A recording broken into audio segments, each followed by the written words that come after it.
Hello అండి, అందరూ ఎలా ఉన్నారు? మేమైతే బాగున్నాం. మీరు కూడా బాగుండాలని కోరుకుంటున్నాను. ఈరోజు వ్లాగ్ వచ్చేసి ఈ సాటర్డే వ్లాగ్ మాట. ఆ రోజు ఇద్దరు పిల్లలకి అనుకోకుండా పీటీఎం ఒకేసారి జరిగింది. అంతేకాకుండా పాపకి బుక్ స్టాల్ కూడా కండక్ట్ చేశారన్నమాట. అలా అయితే ఎప్పుడూ జరగలేదండి. అందుకని ఆ సాటర్డే అంతా చాలా హడావిడిగా గడిచిపోయింది మాకైతే. పిల్లలు వేరే వేరే స్కూల్స్ అయినా ఇద్దరికి స్లాట్లు అయితే వేరే వేరే టైంలో వచ్చినాయండి. ఇక్కడైతే పలానా టైంకి స్టూడెంట్ రమ్మనాలని రోల్ నెంబర్ ప్రకారం ఇచ్చేస్తారు. బాబుకి అయితే 10:30కి ఇచ్చారు, పాపకైతే 12 o'clockకి స్లాట్ వచ్చిందన్నమాట. కాబట్టి ఫస్ట్ బాబు పీటీఎంకి వెళ్ళి తర్వాత పాప దగ్గరికి వెళ్ళాం, స్కూల్ దగ్గరికి. ఇంకా నేనైతే పొద్దున్నే లేచి ఇలా లోపల ఇల్లు అది క్లీన్ చేసేసుకుని ఇక్కడ బయటకు వచ్చి ముగ్గు అది పెడతాను. నాకు ఇలా ముగ్గు అనేది వేస్తే చాలా పాజిటివ్గా అనిపిస్తుందండి. ఇక్కడ తులసి కోట దగ్గర కూడా ముగ్గు పెట్టుకుంటాను. తర్వాత మాకున్న బాల్కనీ అనేది చాలా తక్కువ మాట. ఉన్న దాంట్లోనే ఇలా అవసరమైన మొక్కల్ని అయితే పెంచుకుంటాం. ఇంకోటి ఏంటంటే మా ఇంట్లో అయితే ఇండోర్ ప్లాంట్ ఉంటుంది. అది ఈరోజు ఎండ తగలాలని చెప్పి మా వారు బయట పెట్టారన్నమాట. బయట బాల్కనీలో ఒక గోడకి పెడితే ఒక గంటలోనే అవి పావురాలు వచ్చి ఆకులు మొత్తం తినేసినాయి. నాకు చూస్తే భలే నవ్వు వచ్చింది. అది మళ్ళీ తీసుకొచ్చి ఇంట్లో పెట్టేశారు. నేనైతే ఇంకా 7:30 ఆ టైంకి అయితే పూజ అయితే చేసేసుకుంటున్నాను. శనివారం కదా, పూలతో అలంకరించుకుని అయితే పూజ చేసుకున్నాను. ఈరోజే కాదండి, రోజు నాకు నిత్య దీపారాధన చేయడం అంటే చాలా ఇష్టం. పొద్దున్న సాయంత్రం కూడా దీపం పెట్టుకుంటాను స్వామికి. అది నాకు మైండ్కి చాలా పీస్ఫుల్గా అనిపిస్తుంది. నాకైతే మాత్రం పూజ అయితే ఈరోజు త్వరగానే చేసేసుకున్నాను. ఇంకా బయటికి వెళ్ళాల్సిన పని ఉంది కాబట్టి టిఫిన్ కోసం అని చెప్పి ఇంకా రాత్రి దోసల పిండి రుబ్బేసి ఫ్రిడ్జ్లో పెట్టేసుకున్నాను. ఈరోజు పిల్లలిద్దరికి ఎంతో ఇష్టమైన పల్లీ చట్నీ అయితే తయారు చేస్తున్నాను. ఇలా పల్లీని తీసుకుని దీంతో పాటుగా స్పైసీకి తగినట్టుగా పచ్చిమిర్చిని, అలాగే ఒక ఎండుమిర్చిని, కొంచెం చింతపండు, ఉప్పు వేసి వీటిని లో ఫ్లేమ్లో ఫ్రై చేసుకోవాలి. చాలామంది చింతపండు వేసుకోరు కదండి. చింతపండు వేసుకుంటే టేస్ట్ అనేది చాలా బాగుంటుంది. ఈ చట్నీని ముఖ్యంగా తాలింపు వేసుకుని తింటే దీని టేస్ట్ అనేది ఇంకా పెరుగుతుందండి, చాలా బాగుంటుంది. మా ఇంటిల్లిపాది కూడా చాలా ఇష్టంగా తినేస్తారు. ఇది ఇడ్లీలోకి దోశల్లోకి కూడా చాలా బాగుంటుంది. నేనైతే ఎక్కువ దోశల్లోనే చేస్తూ ఉంటాను ఈ చట్నీని.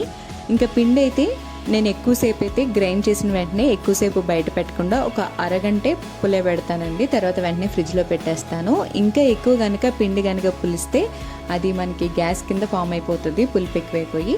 దానివల్ల నాకు కమ్మగా ఉంటేనే దోశలు నచ్చితాయి. వెంటనే ఇంకా ఫ్రిడ్జ్లో పెట్టేస్తాను. ఎంత కావాలంటే అంత పిండి తీసుకుని దాంట్లో ఉప్పు వేసుకుని ఇలా దోశలను అయితే వేసేస్తాను. ఇంకా బాబు అయితే ఇలా ప్లెయిన్ దోశలే తింటాడు. పాప అయితే ఇంకా దాంట్లో వెజిటేబుల్స్ వేసినా చీజ్ వేసినా చాలా ఇష్టంగా తినేస్తుంది అనమాట. ఇప్పుడైతే తను మొహం కడుక్కునే ఉన్నాడు. తనకి దోశలు అయితే ఇచ్చేసి నేను తన్ని తిన్నాక ఫ్రెష్ అప్ అయితే చేంజ్ చేస్తానండి. ఇంకా మేమందరం కూడా టిఫిన్లు తినేసి ఇలా ఫస్ట్ అయితే బాబు స్కూల్కి నేను మా వారు బాబు కూడా వెళ్తున్నాం. ఇక్కడ కంపల్సరీగా ఇద్దరు పేరెంట్స్ కూడా రావాలి అని అంటారన్నమాట. ఇప్పుడు లోపలికి వెళ్ళాక కరెక్ట్గా టైంకి మనం వెళ్ళిపోవాలి. టీచర్ చాలా చక్కగా బాబు కోసం రివ్యూ చెప్పారు. హ్యాండ్ రైటింగ్ అది కూడా చాలా బాగా రాస్తున్నాడని చెప్పారు. నాకు చాలా బాగా అనిపించింది.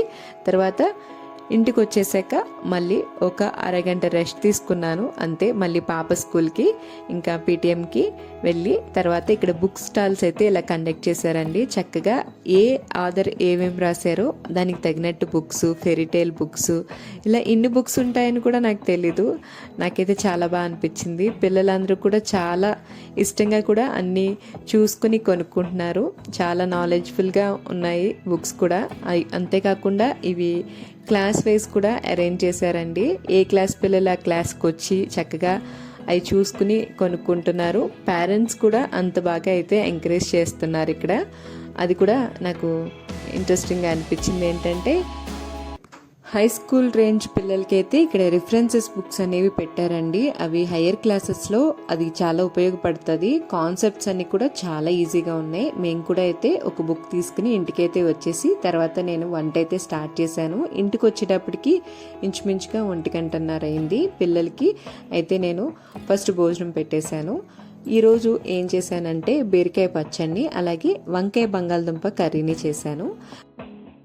మీలో ఎంతమందికి వంకాయ బంగాళదుంప కర్రీ అంటే తెలుసో నాకు కామెంట్ చేయండి. అంటే మా ఫ్రెండ్స్కి అవి చెప్తే వాళ్ళు అనేవారు ఆ కాంబినేషన్లో కూడా కర్రీస్ చేసుకుంటారా అని అడిగేవారు. మేమైతే చాలా రెగ్యులర్గా చేసుకుంటామండి, చాలా బాగుంటుంది ఈ కాంబినేషన్ అయితే. వాళ్ళందరికీ కూడా ఫస్ట్ భోజనం పెట్టేసి నేను కొంచెం కిచెన్ కూడా క్లీనింగ్ ఉంటే అది చేసేసుకుని ఇంకా ఏకంగా రెస్ట్ తీసుకుందాం అని చెప్పేసి భోజనం అయితే తినేటప్పటికి 2-2:30 అయిందండి. నాకైతే కొంచెం నీరసంగా కూడా అనిపించింది. నేను కాసేపు రెస్ట్ తీసుకుని తర్వాత ఈవినింగ్ పైన బట్టలు తీసుకురావడానికి టెర్రస్ మీదకి వెళ్తే క్లైమేట్ అనేది ఇలా ఉంది, చాలా బాగా అనిపించింది. పైగా సన్సెట్ వ్యూ కూడా చాలా బాగుంది. అలా సన్సెట్ వ్యూ కూడా వీడియో తీద్దామని వెళ్ళేటప్పటికి అక్కడైతే మా ఫ్రెండ్ కూతు కూడా ఉంది. నేను అక్కడ తన వీడియో తీస్తున్నప్పుడు మొహం అనేది పక్క పెట్టేసుకుంది. నాకు భలే నవ్వు వచ్చింది అన్నమాట. రోజు ఇంటికి వస్తున్నా కిటికీలోంచి నన్ను చూస్తుంది కదా, గుర్తుపట్టలేదమా అనుకున్నాను. ఎవరో స్వీట్ కార్న్ గింజలు ఇచ్చారు, చక్కగా తింటుంది. ఈ వ్లాగ్ని అయితే నేను ఇక్కడితో ఎండ్ చేసేస్తున్నానండి. మీకు ఈ వీడియో కనుక నచ్చితే లైక్ చేసి సబ్స్క్రైబ్ చేసి పక్కనే ఉన్న బెల్ ఐకాన్ కూడా క్లిక్ చేయండి. దీని మూలంగా నా ఫర్దర్ నోటిఫికేషన్స్ అన్నీ కూడా మీకు వస్తాయి. Thank you for watching. మళ్ళీ నెక్స్ట్ వీడియోలో కలుద్దాం.